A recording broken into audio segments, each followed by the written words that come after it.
हाँ तो दोस्तों, आज जो चैप्टर पढ़ने जा रहे हैं वह चैप्टर का नाम है मौलिक अधिकार। मौलिक अधिकार का अनुच्छेद 15 का अध्ययन करेंगे। अनुच्छेद 15 का अध्ययन करेंगे। तो अनुच्छेद 15 में बताया गया है कि राज्य किसी भी नागरिक के साथ केवल जाति, धर्म, लिंग, वंश और जन्म स्थान के आधार पर भेदभाव यानी विभेद नहीं कर सकता है। विभेद नहीं कर सकता है यानी राज्य किसी भी व्यक्ति को जाति, धर्म, लिंग, वंश, जन्म स्थान के आधार पर विभेद नहीं कर सकता। और इसमें जो चर्चा किया गया विभेद और केवल, विभेद और केवल। विभेद का मतलब हुआ भेदभाव करना, भेदभाव करना मतलब ऊंच नीच बताना, ऊंच नीच बताना, विभेद। और केवल का मतलब हुआ कि केवल बस इसी तरह से, केवल इसके आधार पर भेदभाव नहीं किया जाएगा, लेकिन बाकी जो आधार होगा उसके आधार पर भेदभाव किया जाएगा। तो केवल का मतलब यही हुआ। और इसमें दो शब्द की चर्चा किया गया, एक विभेद और दूसरा केवल। विभेद का मतलब हो गया भेदभाव करना, विभेद का मतलब क्या हुआ, भेदभाव करना। और केवल का मतलब हुआ केवल इसके साथ नहीं किया जाएगा, बाकी सबके साथ किया जा सकता है, बाकी सबके साथ किया जा सकता है। यानी जाति, धर्म, लिंग, वंश, जन्म स्थान के आधार पर भेदभाव नहीं किया जाएगा, लेकिन बाकी सबके साथ भेदभाव किया जा सकता है। जिसके कुछ अपवाद को अभी हम देखते हैं। बोला गया बच्चों और महिलाओं के साथ विशेष व्यवस्था करें और महिलाओं के लिए आरक्षण एवं बच्चों के लिए निःशुल्क शिक्षा का उपलब्ध कराना, निःशुल्क शिक्षा का उपलब्ध कराना। तो इस आधार पर तो भेदभाव किया गया, यानी इस आधार पर भेदभाव किया गया। इसके अलावा और बताया गया है कि राज्य को यह अनुमति दिया गया, राज्य को यह अनुमति दिया गया है कि वह सामाजिक एवं शैक्षणिक हेतु, सामाजिक और शैक्षणिक रूप से पिछड़े वर्ग को सीटों की उपलब्ध कराना और सीटों में यानी सीटों के शुल्क जो होगा उसको सीट की शुल्क में छूट दिलाना। इसके अलावा राज्य को यह अधिकार दिया गया है कि वह किसी भी सामाजिक एवं शैक्षणिक संस्थाओं के रूप में पिछड़े वर्ग के जो लोग हैं, यानी पिछड़े वर्ग के जो लोग हैं उसे शैक्षणिक संस्थाओं में प्रवेश में छूट दिलाएगा, शैक्षणिक संस्थाओं में प्रवेश की छूट दिलाएगा। इसके अलावा सरकार जो कमजोर वर्ग है, सरकार का काम है कि जो कमजोर वर्ग है उसकी उन्नति के लिए एक विशेष प्रावधान लाना, विशेष प्रावधान लाना, विशेष प्रावधान बनाना। और सरकार ऐसे कार्यों को अधिकार संस्थाओं, चाहे वह सरकारी हो या गैर सरकारी हो, या सहायता प्राप्त हो या सहायता प्राप्त ना हो, नामांकित हो, किसी भी प्रकार का संस्था हो, चाहे निजी हो या सरकारी हो, उसमें 10% का आरक्षण का प्रावधान किया गया, 10% का आरक्षण का प्रावधान किया गया, 10% का आरक्षण का प्रावधान किया गया। अब आगे जो पढ़ने जा रहे हैं वह क्रीमी लेयर के बारे में पढ़ेंगे। क्रीमी लेयर किसके बारे में पढ़ने जा रहे हैं? क्रीमी लेयर के बारे में। Creamy layer, creamy layer, creamy layer यानी पिछड़े वर्ग, पिछड़े वर्ग। तो बोला गया पिछड़े वर्ग के विभिन्न वर्गों को, पिछड़े वर्ग के विभिन्न तबके से यानी तबकों के, विभिन्न तबकों के या विभिन्न वर्गों के छात्र को क्रीमी लेयर श्रेणी में लाया जाता है। जो पिछड़े वर्ग के छात्र हैं उसे क्रीमी लेयर में लाया जाता है। और क्रीमी लेयर जिसे बोलते हैं ओबीसी, किसको बोल रहे हैं, इसको क्या बोलते हैं? ओबीसी। तो ओबीसी को ही क्या बोला गया? Creamy layer. क्रीमी लेयर मतलब जो ओबीसी के अंतर्गत है, यानी ओबीसी को ही लाया गया क्रीमी लेयर।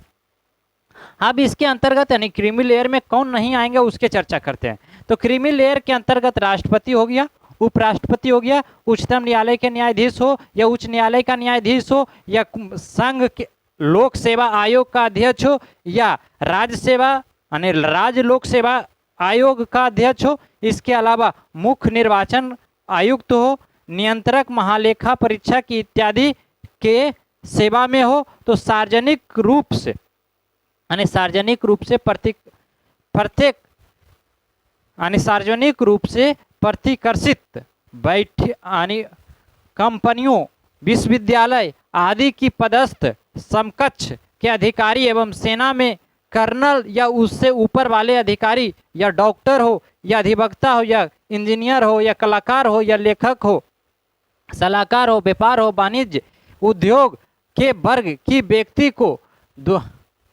को तथा 2013 के अनुसार 6 लाख से, जिसका आय 6 लाख से ऊपर हो, उसे क्रीमी लेयर में नहीं रखा जाएगा। जिसके मतलब इतना जो नाम बताया गया था, डॉक्टर हो, वकील हो, ये सभी व्यापार वाणिज्य उद्योग धंधा करने वाले हो, लेकिन इसके अलावा और बताया गया जिसका जो सालाना आय हो वह 6 लाख से यदि ऊपर हो तो वह क्रीमी लेयर के अंतर्गत नहीं आएगा, क्रीमी लेयर के अंतर्गत नहीं आएगा। अब आर्थिक रूप से कमजोर के लिए शैक्षणिक संस्थाओं का आरक्षण, शैक्षणिक संस्थाओं का आरक्षण, अब उसके बारे में चर्चा करने जा रहे हैं। तो बोला गया 103वां संविधान संशोधन, 103वां संविधान संशोधन अधिनियम 2019 में लाया गया। 103वां संविधान संशोधन 2019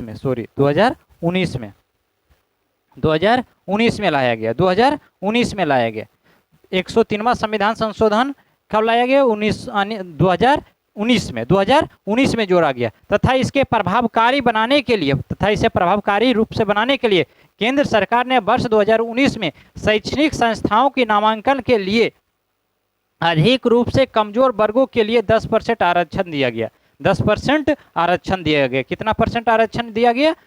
जो कमजोर वर्ग है उसको 10% आरक्षण दिया गया, मतलब जो ओबीसी वर्ग के लिए थे उसे 10% आरक्षण दिया गया। इसे इसके अंतर्गत रखा गया, यानी क्रीमी लेयर के अंतर्गत रखा गया। इसके अलावा और इसके अंतर्गत कौन आएगा जो आरक्षण प्राप्त करेगा?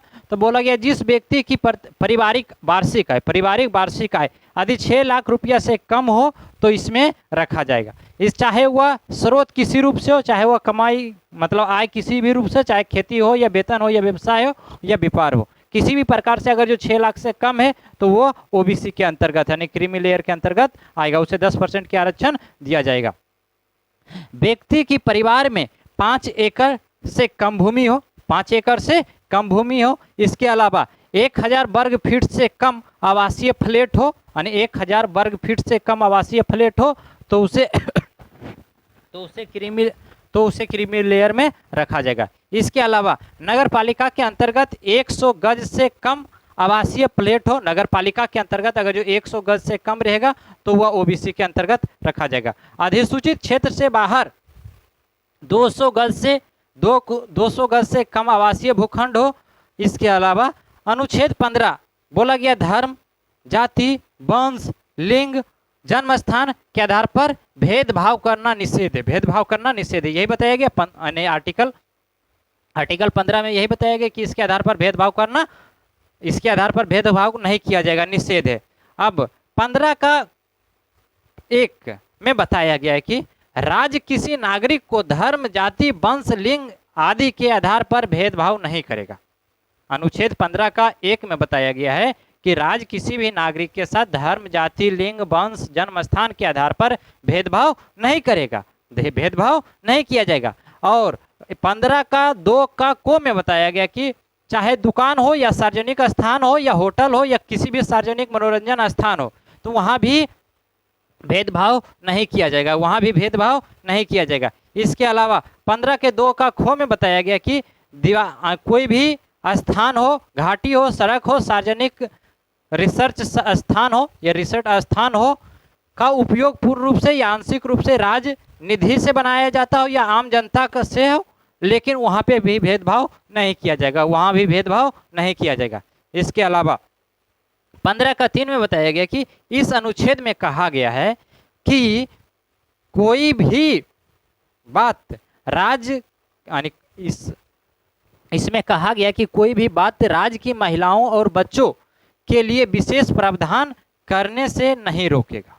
अनुच्छेद 3 में बताया गया है, यानी 15 का 3 में बताया गया है कि राज्य को इससे यानी कोई प्रावधान लाया जाता है, विशेष प्रावधान लाया जाता है बच्चों और महिलाओं के लिए, तो उसे रोका नहीं जाएगा। इसके अलावा अनुच्छेद 15 का 4 में बताया गया कि इस अनुच्छेद में कहा गया है कि राज्य को सामाजिक एवं शैक्षणिक दृष्टि से पिछड़े वर्ग के किसी वर्ग की उन्नति के लिए कोई भी विशेष उपाबंध करने से नहीं रोकेगा तथा यह बात अनुच्छेद 29 के खंड 2 में भी चर्चा कहा गया है। अनुच्छेद 29 के 2 में भी इसकी चर्चा किया गया है। और अनुच्छेद 15 के 5 में बोला गया है कि राज्य को किसी भी सामाजिक एवं शैक्षणिक रूप से पिछड़े वर्ग की उन्नति के लिए शैक्षणिक स्थानों में प्रवेश के लिए विशेष प्रावधान से नहीं रोक सकते हैं। इसके अलावा 2005 के 93वां संविधान संशोधन के तहत ये बताया गया, 2005 के 93वां संविधान संशोधन जो हुआ उसके तहत पे बताया गया। और अनुच्छेद 15 के 6 में बताया गया है कि राज्य को नहीं रोका गया है, राज्य को नहीं रोका गया है कि किसी भी आर्थिक रूप से कमजोर वर्ग की उन्नति का विशेष प्रावधान करना, यानी राज्य अपना मन से चाहेगा तो वो विशेष प्रावधान कर सकता है। निजी शैक्षणिक संस्थाओं में प्रवेश हेतु 10% सीटों के आरक्षण का प्रावधान रखा गया, 10% के आरक्षण के प्रावधान रखा गया। तो ये था अनुच्छेद 15। अनुच्छेद 15 में ये चर्चा किया गया था। अनुच्छेद 15 के अंतर्गत बस क्रीमी लेयर वगैरह जो इसी की चर्चा किया गया, ओबीसी। अब अगला जो अनुच्छेद आता है अनुच्छेद 16। अब अनुच्छेद 16 में क्या बताया गया उसके बारे में देखते हैं।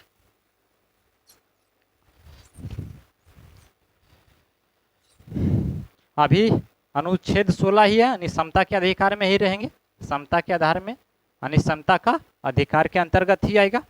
अब इस अनुच्छेद में कहा गया है कि किसी पद पर नियोजन या नियुक्त से संबंधित विषयों में सभी नागरिकों के लिए अवसर की समानता होगी, अवसर की समानता होगी, अवसर की समानता, अवसर की समानता। अवसर की समानता किस आर्टिकल में बताया गया था? अनुच्छेद 16 में, अनुच्छेद 16 में। इसमें कहा गया कि कोई भी संस्था हो, चाहे वह सरकारी हो या प्राइवेट हो, सरकारी हो या प्राइवेट हो, बोला गया किसी भी पद में नियोजन या नियुक्ति के लिए भर्ती अगर जो निकाला जाए, चाहे वह सरकारी हो या प्राइवेट हो, तो उसे धर्म, जाति, वंश, लिंग और जन्म स्थान के आधार पर भेदभाव नहीं किया जाएगा, भेदभाव नहीं किया जाएगा। मतलब इसमें भर्ती की चर्चा किया गया, अवसर की समानता, अवसर की समानता। अगर जो वैकेंसी निकाला गया तो इस आधार पर भेदभाव नहीं किया जाएगा। लेकिन फिर भी इसमें भी अपवाद है, जैसे कि देखते होंगे कि अगर जो बहाली निकलता है, कोई भी बिहार पुलिस से लेके उच्च स्तरीय कोई भी आता है तो उसमें आरक्षण का प्रावधान होता है, आरक्षण तो दिया जाता है। तो इस जो निम्न है, संसद किसी विशेष रोजगार के लिए निवास के शर्त आरोपित कर सकता है। संसद को यह अधिकार दिया गया है कि वो जो भी वैकेंसी अगर जो निकला है तो जन्म स्थान के आधार पर भेदभाव किया जा सकता है। अगर जो कोई महाराष्ट्र में जन्म लिया या सिक्किम में जन्म लिया है, तो कहीं भी जन्म लिया है या बिहार में जन्म लिया है, तो संसद के पास ये अधिकार था कि वो भेदभाव कर सकता है। लेकिन 1974 में इसे समाप्त कर दिया गया, 1974 में इसे समाप्त कर दिया गया। और लेकिन अभी भी उपस्थित है केवल आंध्र प्रदेश और तेलंगाना में, आंध्र प्रदेश और तेलंगाना में, आंध्र प्रदेश, आंध्र प्रदेश और तेलंगाना, आंध्र प्रदेश और तेलंगाना में अभी भी यानी स्थान के आधार पर भेदभाव किया जाता है। वहाँ की जो भर्तियां निकलती है वहाँ के नागरिकों के लिए विशेष भर्तियां दी जाती है, इसके आधार पर भेदभाव कर सकते हैं। दूसरा बोला गया राज्य नियुक्ति के लिए आरक्षण का प्रावधान कर सकता है, राज्य नियुक्ति के लिए आरक्षण प्रावधान कर सकता है, यानी राज्य चाहेगा तो वो अपना नियुक्ति यानी कोई भी विषय पर आरक्षण लगा सकता है। और विधि के तहत किसी भी संस्था या कार्यकाली परिषद के सदस्य या किसी भी धार्मिक एवं व्यवस्था की किया जा सकता है। मतलब विधि के तहत, मतलब नियम कानून के आधार पर कोई भी संस्था हो या कोई भी कर्मचारी परिषद हो तो उसके सदस्य धार्मिक के आधार पर भेदभाव कर सकता है। नहीं भेदभाव किया जाएगा तो मान लिया जाए कि कोई कहीं पे कोई व्यक्ति है और वो व्यक्ति अलग धर्म से है और दूसरा धर्म में अगर जो दूसरा मंदिर मस्जिद में गए हैं तो वहाँ पे तो भेदभाव किया जाता है, हिंदू अलग और मुस्लिम अलग। तो इस प्रकार से सरकार अधिकृत सरकार अधिकृत है कि वह आर्थिक रूप से कमजोर वर्गों की हित की नियुक्ति के लिए पदों का 10% आरक्षण नियुक्त करेगा, पदों के आरक्षण नियुक्त करेगा। तो ये था आर्टिकल 16 तक, यानी आर्टिकल 15 और 16 की जो चर्चा किया गया था ये था। अब अगले आर्टिकल अगले क्लास में देखेंगे।